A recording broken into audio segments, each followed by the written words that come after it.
زندگی آزمائشیں لے گی مشعل راہ ساتھ لے کے چلو دلوں کی ٹینشنوں کا علاج اللہ تعالیٰ کے ذکر میں مضمر ہے۔ مکمل راہبری، کامیاب سرپرستی۔ شریعت نے ہمیں یہ سوچ دی ہے کہ دین کے سلسلے میں ہمیشہ اپنے سے برتر کو دیکھو، مضبوط ارادے، اپنے سے اعلیٰ انسان کو دیکھو، اور دنیا کے سلسلے میں ہمیشہ اپنے سے کمتر کو دیکھو۔ عظیم عمری مدنی۔ آپ اگر اس ایک تعلیم نبوی کو اپنی زندگی میں اپنا لیں گے، تمام ٹینشنوں سے چھٹکارا پائیں۔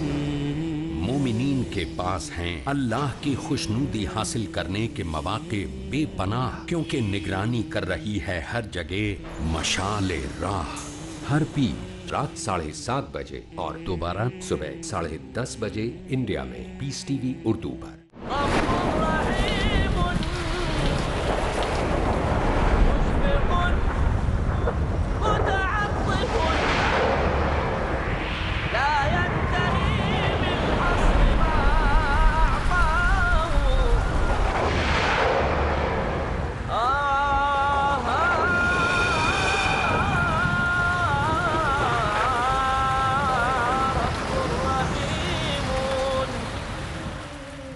مشفق متعطف لا ينتهي بالحصر ما أعطى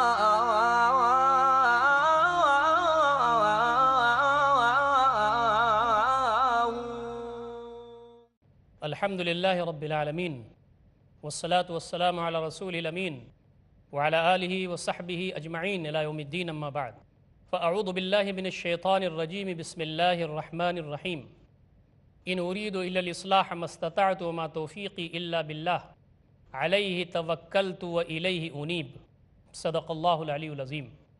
محترم ناظرین کرام، بزرگوں، نوجوان بھائیوں، ماں اور بہنوں، آپ کے پیارے پروگرام کردار بولتا ہے میں آپ کا استقبال ہے۔ ہم نیا حلقہ لے کر کے حاضر خدمت ہیں۔ مومن کا کردار کیسا ہونا چاہیے، مومن کے اخلاق کیسے ہونے چاہیے، یہ اس پروگرام میں پیش کیا جاتا ہے۔ آج ہماری کوشش ہوگی کہ مومن کا ایک بڑا کردار اور مومن کا ایک بڑا وصف توکل پر گفتگو کی جائے۔ مومن اللہ رب العزت پر توکل کرنے والا ہوتا ہے۔ توکل کہتے ہیں بھروسہ کرنے کو۔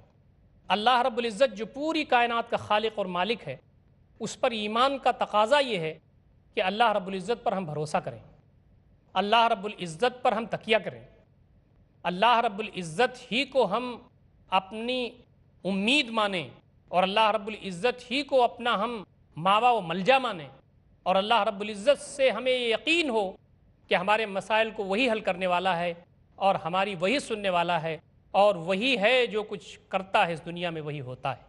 سب سے زیادہ توکل کرنے والے انبیاء ہوتے تھے، اس کے بعد اللہ تعالیٰ کے نیک بندے درجہ بدرجہ۔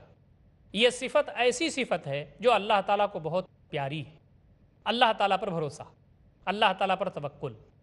ایک بات بہت صاف ہونی چاہیے، وہ بھی واضح ہوتے ہوئے شروع میں چلے کہ توکل کا مفہوم ہرگز یہ نہیں ہے کہ جو کچھ ہم کر سکتے ہوں وہ بھی ہم نہ کریں اور اللہ تعالیٰ پر بھروسہ کر لیں، بلکہ توکل یہ ہے کہ جو کچھ بھی ہمارے اختیارات میں ہے، جو کچھ بھی ہمارے قابو میں ہے، جو کچھ ہم کر سکتے ہیں اس کو کریں، اس کے بعد اللہ تعالیٰ پر بھروسہ کریں۔ اس لیے کہ اللہ رب العزت نے اپنے اوپر توکل کرنے میں اس چیز کو شامل رکھا ہے۔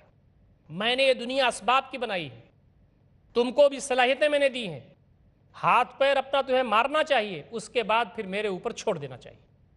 وہ بندہ جو اپنی بساط بھر کام کرتا ہے پھر میرے اوپر چھوڑ دیتا ہے، میں اس کے کام کو پورا کر دیتا ہوں۔ لیکن جو شخص ہاتھ پر ہاتھ رکھ کے بیٹھتا ہے اور سارا معاملہ اللہ تعالیٰ پر چھوڑتا ہے، یہ توکل کی صحیح تعریف نہیں ہے۔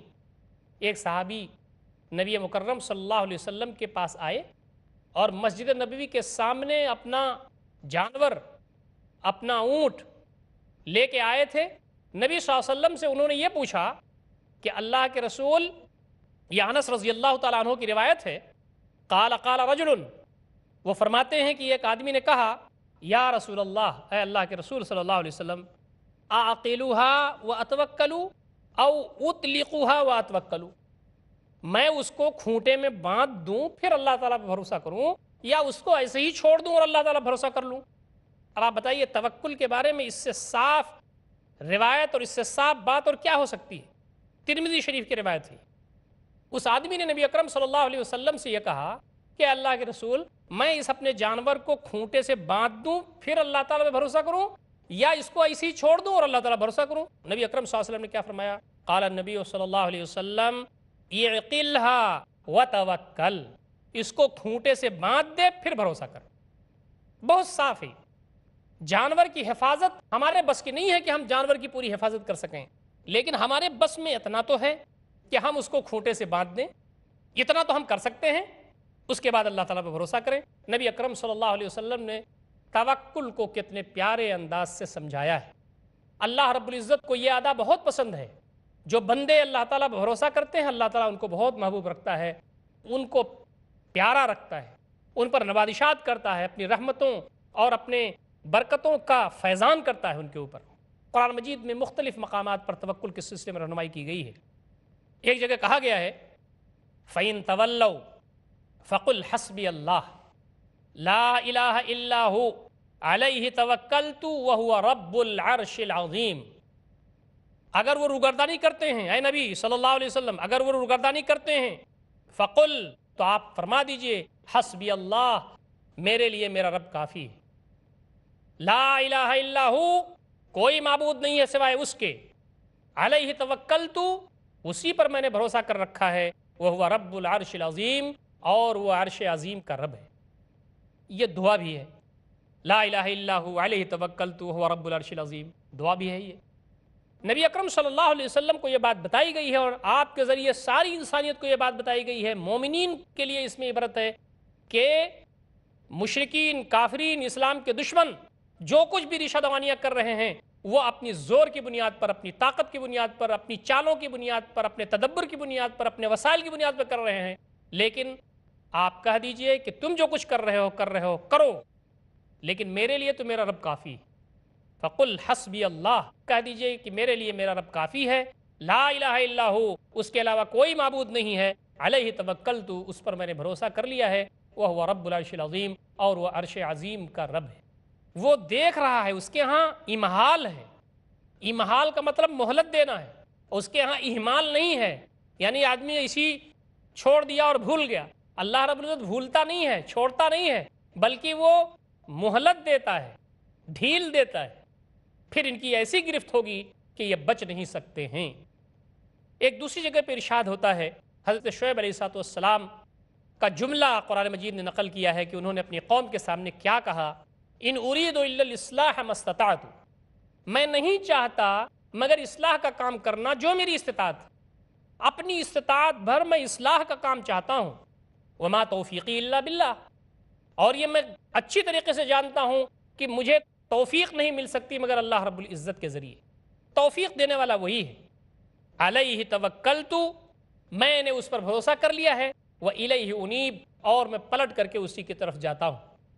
یہ حضرت شعیب علیہ السلام کا جملہ قرآن مجید نے نقل کیا ہے، یہ ہمارے لیے مہمیز کا کام کر رہا ہے، یہ ہمارے لیے ہدایت کا کام کر رہا ہے۔ حضرت شعیب علیہ السلام نے اپنی قوم کو بلایا، ان کی غلطیوں پر ان کی تنبیہ کی، قوم نے ان کو ستایا، طرح طرح سے ان کو پریشان کیا، تو فرمایا گیا کہ ان اريد الا الاصلاح ما استطعت، میں تو استطاعت بھر اصلاح کرنا چاہتا ہوں، اور اس میں یہ بات بھی جھلک رہی ہے کہ پوری استطاعت انہوں نے لگا دی اصلاح کے کام میں، تب اللہ تعالیٰ پر توکل کیا انہوں نے، انفرادی ملاقاتیں کی، اجتماعی ملاقاتیں کی، ان کی غلطیوں پر تنبیہ کی، ان کو چپکے چپکے بتایا، ان کو نصیحت اور حکمت کے ساتھ بات کی، لیکن کہا کہ جو میری پوری استطاعت ہے میں اپنی استطاعت بھر اصلاح ہی کو چاہتا ہوں، وما توفیقی الا باللہ، لیکن مجھے یہ پتا ہے کہ میری اپنی استطاعت اور میری اپنی کوشش، اس کا کوئی دخل نہیں ہے، اس میں کوئی دم نہیں ہے جب تک اللہ تعالیٰ کی توفیق نہ ہو۔ علیہ توکلت، میں نے اسی پر بھروسہ کیا ہے، رب ہی ہے جو بھروسے کے لائق ہے، میں نے اس پر بھروسہ کیا ہے، وہ الیہ انیب، اور میں پلٹ کر کے اسی کی طرف جاتا ہوں۔ دوستوں اور ساتھیوں، محترم ناظرین، ہماری زندگیوں میں بھی توکل کا یہی کانسیپٹ ہونا چاہیے، اللہ تعالیٰ پہ بھروسے کا یہی تصور ہونا چاہیے، اور ہماری زندگیوں میں اس کی جھلک نظر آنی چاہیے۔ نبی اکرم صلی اللہ علیہ وسلم توکل کے اعلیٰ معیار پر فائز تھے، اور آپ صلی اللہ علیہ وسلم کو توکل کے سلسلے میں اللہ رب العزت کی طرف سے ہدایت بھی ہے. ارشاد ہوتا ہے وَتَوَكَّلْ عَلَى الْحَيِّ الَّذِي لَا يَمُوتُ وَسَبِّحْ بِحَمْدِهِ وَكَفَى بِهِ بِذُنُوبِ عِبَادِهِ خَبِيرًا. اے نبی اکرم صلی اللہ علیہ وسلم آپ بھروسہ کیجئے عَلَى الْحَيِّ الَّذِي لَا يَمُوتُ، اس ہستی جاویدہ پر جو زندہ وہ جاوید ہے جسے موت آنے والی نہیں. اللہ رب العزت کی خصوصیت، اللہ رب العزت کی صفات میں سے یہ صفات بھی ہے کہ اس کو موت نہیں آنے والی. اللہ لا الہ الا هو الحی القیوم لا تاخذہ سنۃ ولا نوم. وہ جاویداں ہیں، اس کے علاوہ کوئی معبود نہیں. وہ حی ہے، وہ قیوم ہے، اسے اونگ نہیں آتی، اسے نیند نہیں آتی. تو کہا بھروسہ کیجئے اس اللہ پر جو حی ہے، جو زندہ و جاوید ہے، القیوم ساری چیزوں کو بنفس نفیس دیکھ رہا ہے. کہا وَتَوَكَّلْ عَلَى الْحَيِّ الَّذِي لَا يَمُوتُ، آپ اس زندہ و جاوید ہستی پہ بھروسہ کیجئے لا يموت، جس کو موت نہیں آنے والی ہے. وَسَبِّحْ بِحَمْدِهِ، اور اس کی تسبیح بیان کیجئے، اس کی حمد بیان کیجئے. وَكَفَى بِهِ بِذُنُوبِ عِبَادِهِ خَبِيرًا، اور اللہ تعالی اپنے بندوں کے گناہوں کو دیکھنے کے لیے، اس سے واقف رہنے کے لیے کافی ہے. وہ باخبر ہے اپنے بندوں کے گناہ سے، کون کیا کر رہا ہے. نبی اکرم صلی اللہ علیہ وسلم کو یہ حکم ہوا ہے کہ وہ اللہ تعالیٰ پر بھروسہ کریں. اللہ رب العزت پر ان کو اطمینان اس انداز کا ہو کہ اس کے حوالے کر دیں.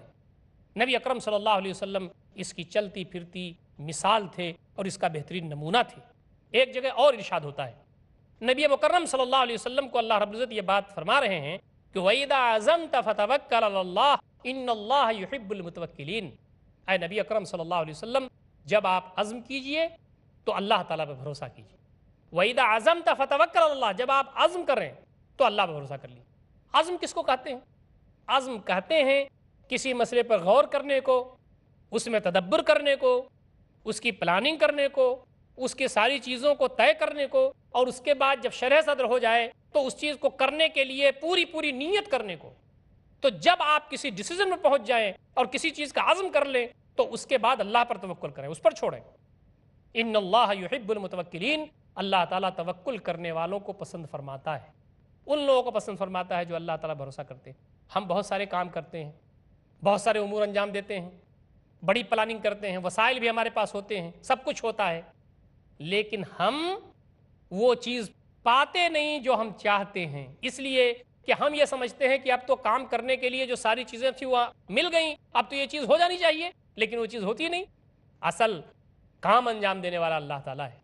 ہمارے زور بازو سے، ہماری پلاننگ سے، ہمارے وسائل سے، ہمارے ذرائع سے، ہماری محنت و مشقت سے کام نہیں ہوتا، بلکہ کام ہوتا ہے وہ اللہ رب العزت کے ذریعے ہوتا ہے، اللہ تعالیٰ کی توفیق سے ہوتا ہے. تو کہا کہ ان اللہ یحب المتوکلین، اللہ تعالیٰ بھروسہ کرنے والے کو، توکل کرنے والے کو اللہ تعالیٰ پسند کرتا ہے. نبی مکرم صلی اللہ علیہ وسلم کی پوری سیرت میں ہم کو یہ نظر آتا ہے کہ آپ نے جب بھی کوئی کام کیا ہے تو جو کچھ بھی آپ کر سکتے تھے، جو بھی آپ کے بس میں تھا، اس کو بطریق احسن کرتے تھے، اس کے بعد وہ اللہ تعالیٰ کے حوالے کر دیتے تھے. محترم ناظرین، وقت ہو رہا ہے ایک چھوٹے سے وقفے کا. انشاءاللہ توکل کے سلسلے میں گفتگو کا سلسلہ وقفے کے بعد بھی جاری رہے گا. والسلام علیکم ورحمۃ اللہ وبرکاتہ. رب الرحیم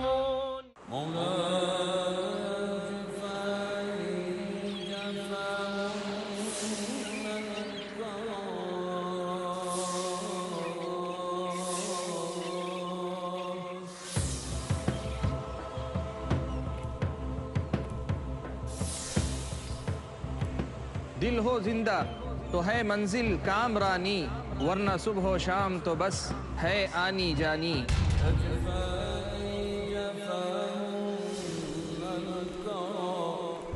دل بیدار ہے مطلوب ربانی، یہی پیغام نبی کا، یہی تعلیم قرآنی.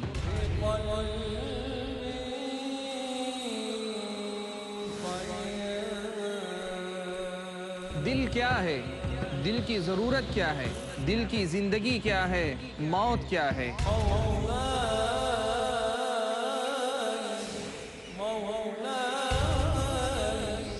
یہ سب جاننے کے لیے دیکھیے میرے ساتھ ایک نیا سلسلہ دل کی دنیا، صرف پیس ٹی وی اردو پر.